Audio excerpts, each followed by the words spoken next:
ধর্মঘট প্রত্যাহার হওয়ায় নেত্রকোনা থেকে ঢাকাগামী সব বাস চলাচল শুরু হয়েছে। সকালে নেত্রকোনা থেকে ঢাকা সহ দূরপাল্লার সব রুটে বাস ছেড়ে যায়। এতে স্বস্তি ফিরেছে যাত্রীদের মাঝে।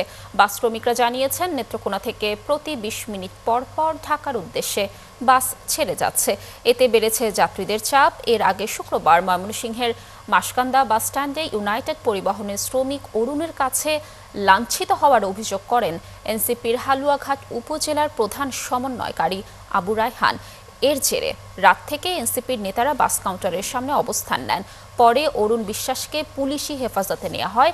এর প্রতিবাদে শনিবার দুপুরে ময়মনসিংহ ঢাকা সড়কের দীঘারকান্দা বাইপাস এলাকায় বিক্ষোভ শুরু করেন পরিবহন শ্রমিকরা।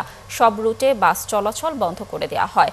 পরে শনিবার বিকেলে দুই পক্ষের মধ্যে আলোচনা হলেও সমাধান না আসায় ধর্মঘটের ডাক দেয় ময়মনসিংহ পরিবহন মালিক শ্রমিকরা।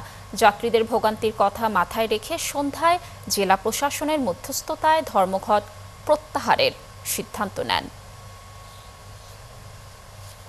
ময়মনসিংহ তারা গাড়ি বদলে ময়মনসিংহ আমরা গাড়ি ঘুরে চলে, তারা তো গেলে আমরা সমস্যায় লাগে, আমরা গাড়ি ঘুরে আমরা বদলে করেছি, আমরা যাত্রী যাওয়া হ্যারাসমেন্ট না লাগে। এর জন্যই বাস চলতেছে সকাল ভোর ৫টা থেকে বাস চালু হয়েছে।